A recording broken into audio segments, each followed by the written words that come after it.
How do you recognize a toxic relationship? That's what I'm gonna be talking about in this video. I'm gonna give you 10 red flags to recognize and for ways to detox the relationship.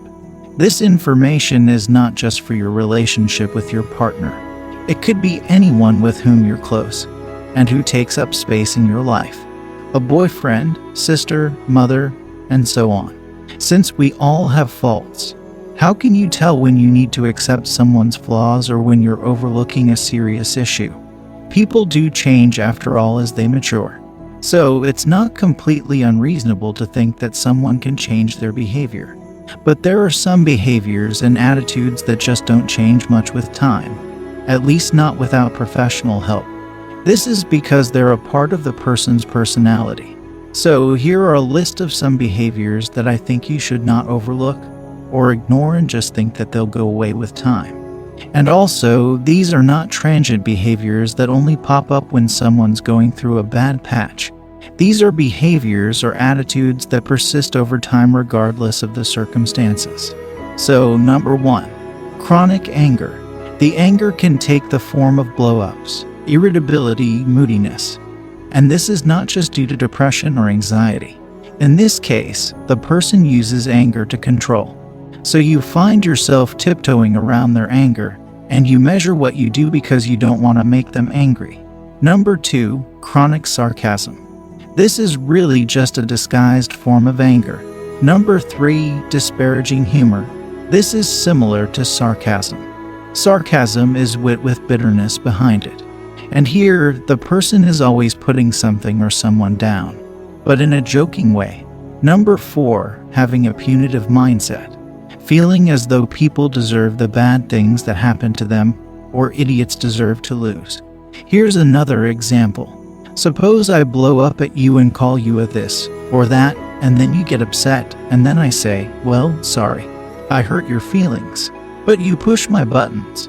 You shouldn't push my buttons. That's not an apology, because what I'm really saying is, I'm not. I mean, yeah, I don't like that you got upset, sort of, but you deserved my wrath for being stupid. That's a punitive mindset. Number 5, a controlling nature. Here's an example of this. Suppose I tell you, I don't think you look good in purple. And then I see you out somewhere, and you're wearing purple. And I get angry because after all, if you really cared about me, you wouldn't wear purple because I told you you don't look good in it. So wearing that shirt means that you don't value my opinion and you don't really care about me at all. And your response is, well, of course I care about you. I won't wear this shirt again. I'm so sorry. Now, you have to think twice every morning when you look in your closet to make sure you're not gonna put on something that I said I didn't like and that invalidates me. That's controlling. Number 6, excessive insecurity. This is where the person needs you to reassure them constantly. They can also need you to agree with them, do what they say, do it their way, etc. Because if you don't, then they don't feel good about themselves and they'll blame you for that. Number 7, extremely opinionated. And this is a disguised form of someone who's judgmental. And usually with judgment comes criticism.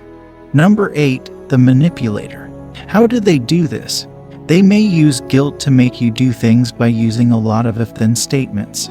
So if, like I used in the previous example, if you really cared about me, then you'd do this. If you hear them using a lot of if-thens, that's an indication or sign that they're trying to manipulate you. They also don't take no for an answer, and they try and get you to change your mind a lot.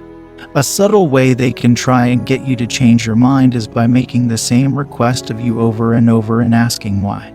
So you've already told them no. You don't want to do something they want you to do. They keep asking you, so why don't you want to do this? So as an example, let's say I tell you I'd like you to move in with me, and you don't want to. You've already told me no. And then I get my place together. Well, why won't you move in with me? And you say, oh, I don't want to shack. I don't believe in shacking. Shacking, where did you get that from? That's your parents talking, that's not you. And I say all these things that shoot down your reasoning. That conversation goes away. We have same conversation. I bring it up again. Oh, why won't you? I got this nice place. Why won't you move in with me? Come on, move in with me. And then, after a while, it just gets to where you feel like you gotta recraft your answer over and over. You don't have another way of saying it. I've talked you down every time you gave your answer. So at some point, you finally get to the place where you're like, well, I guess I don't really have a good reason. Okay, and then I've won. That's manipulation. Number 9, predominant self-centeredness. These are people who take more than they give. They still may give, but only after they feel satisfied that their needs have been fully met before they give back to someone else. And even when they do give of themselves, it's easy for them to feel like they've given too much and then feel exploited and taken advantage of. And they'll blame you for that. So sometimes it doesn't even feel good to get something from this person, because you know there's gonna be a price to pay on the back end when they blame you for taking advantage of them. The number 10 and the last red negative flag here is the need to always be on the offense. They have a worldview that people will always try and stick it to you unless you get yours first. So they always have to get over in some way. For every transaction, they have to be on the upside. If you grew up around someone who did these kind of things, you may find yourself being attracted to similar people even though you don't like their behavior. Because even objectionable behavior can feel familiar and comfortable at some level. What if you're already involved in a toxic relationship? Here are 4 suggestions on how to detox it. Number 1, take a break from your interactions with the person. You need to give yourself time to reflect on what bothers you about the relationship. How do you feel when you're away from the person? How much do you miss them? What do you miss about the person?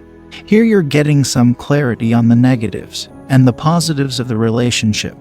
Number 2, create emotional distance. This is really the key to disentangling from toxic relationships. Think about how much closeness is necessary. Is this person in your life your spouse? If so, then you should get professional help to help improve the relationship. But aside from that, you still need to pull back over so slightly.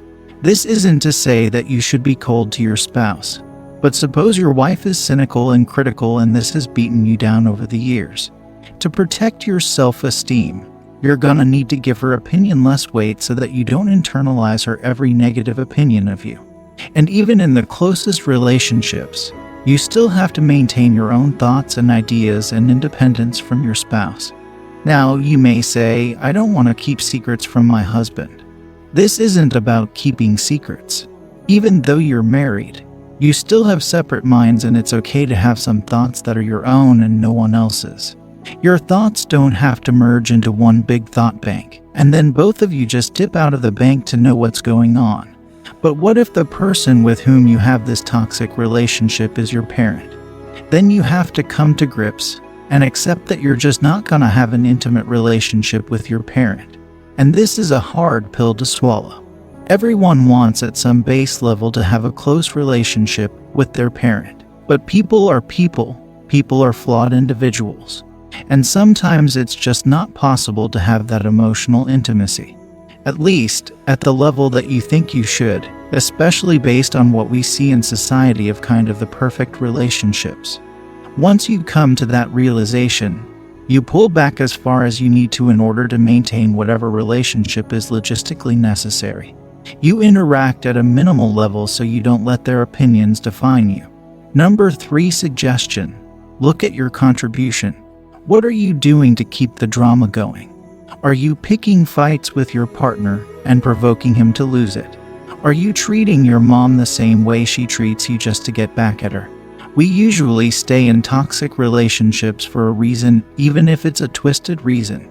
And once you recognize how you're perpetuating the problem, look to change the behavior and see how it impacts the relationship. A lot of times, when you address your own issue within that relationship, things start to break down in the relationship naturally. This is because you're a different person, and that dyad that kept going before isn't clicking and working anymore because you're not playing your role anymore. Number 4, get professional help. Serious marital and family problems usually call for some form of counseling. You need an objective person to see both sides of the problem. And if it's a relationship outside of your marriage, then you work with your own therapist to see how you can recognize your blind spots and recognize your contribution to the problem. Your personal therapist or coach can understand you and help give you some more specific information on how to handle the toxic relationship. That's it for me. That seemed really long. It might just be because of talking about all that negativity. But there is light at the end of the tunnel, and you don't have to stay enmeshed in a negative relationship. Oh, and I almost forgot. Don't forget to pray and commit everything into God's hand. God has the solutions to all our life's problems. Even as you follow the suggestions I gave above, talk to God. If you know someone who could use this information, please share this video. I'd like to hear your comments too. God bless you.